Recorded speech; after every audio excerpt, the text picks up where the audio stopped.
I wonder if you ever could listen to dedicated mains more. For example, all REKSAI mains are asking for a regen nerf, but you guys nerfed her attack speed.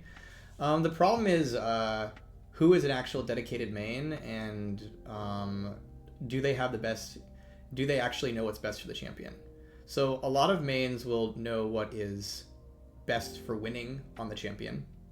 And it's very easy for a player to describe why they're losing and how you could stop them from losing.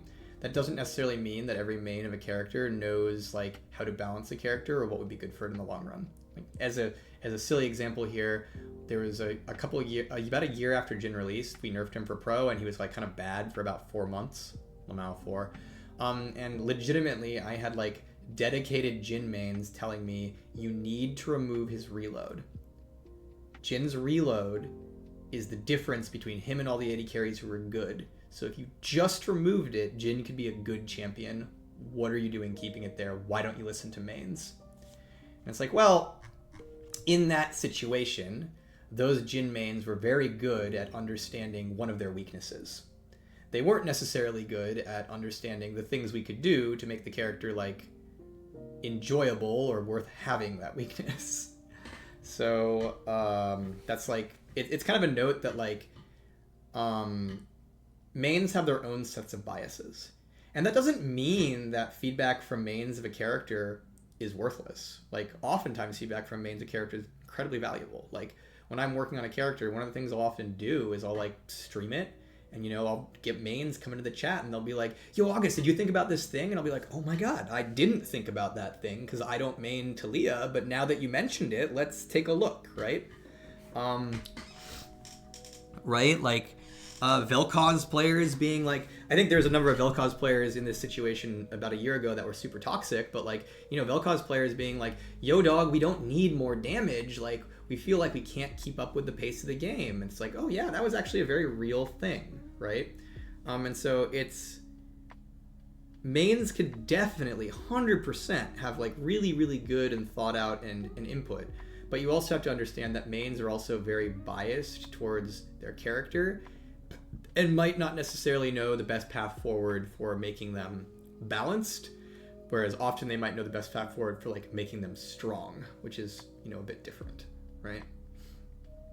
Also, there's a monkey's paw twitch kind of thing that goes on where sometimes mains of a character aren't actually representative of the overall player base. And so what I mean by this is people will be like, hey, why don't you just listen to the Garen mains on the Garen mains Discord, right? Like, why don't you just listen to them? They know the character in and out. They're all master tier at Garen somehow. Like, why don't you listen to them? Well, it's like the average Garen player, and by the way, he's giga popular. The average Garen player is not on the Garen mains Discord. The average Garen player is not in Master. The average Garen player is spinning on people in silver and gold, right? And so another thing you have to watch out for is mains often represent a very dedicated, very engaged, often higher MMR population of players of that character. And that might not match up with who the majority of people playing that character are.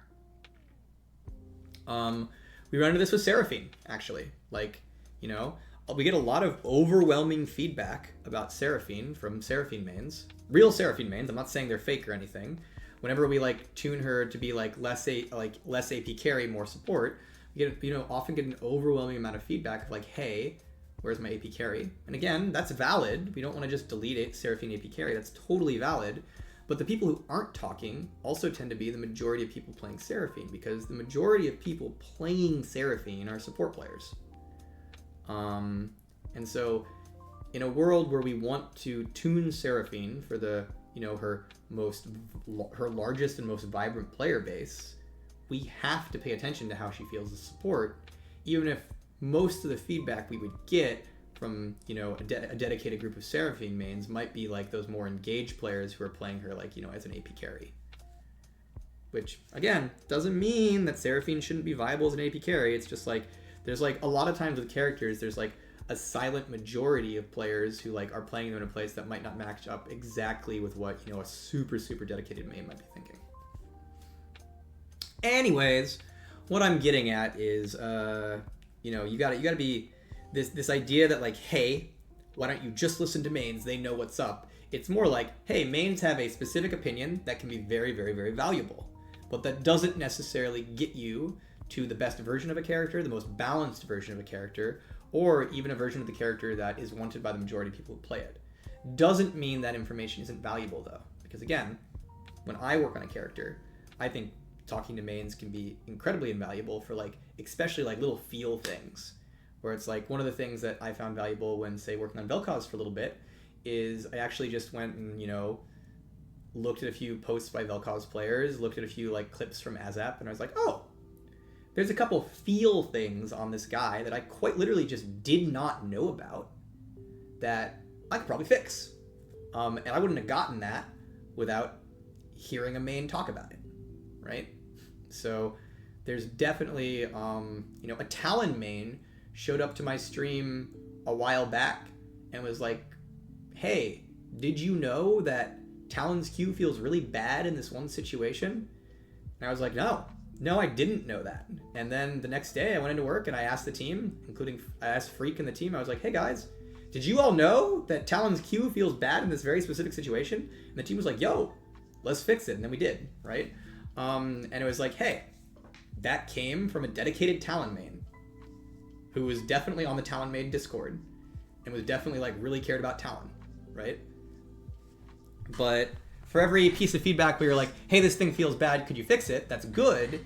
You might get a piece of feedback that says, hey, this thing feels bad, could you fix it? That's like, actually, that would just like remove the weakness of the character. And so you always just have to be careful, and you shouldn't just do literally everything that a mains community says. What was the thought process behind TEEMO's rework changes that they did a few years ago? We wanted to update TEEMO to fit more into the game and help him out in high elo, and like if you're a good player, and just, you know, feel like he just makes more sense on team comps and stuff like that. And so we did all this work, and it worked, by the way. We found versions of TEEMO that were better for good players and more synergistic with team comps and stuff like that.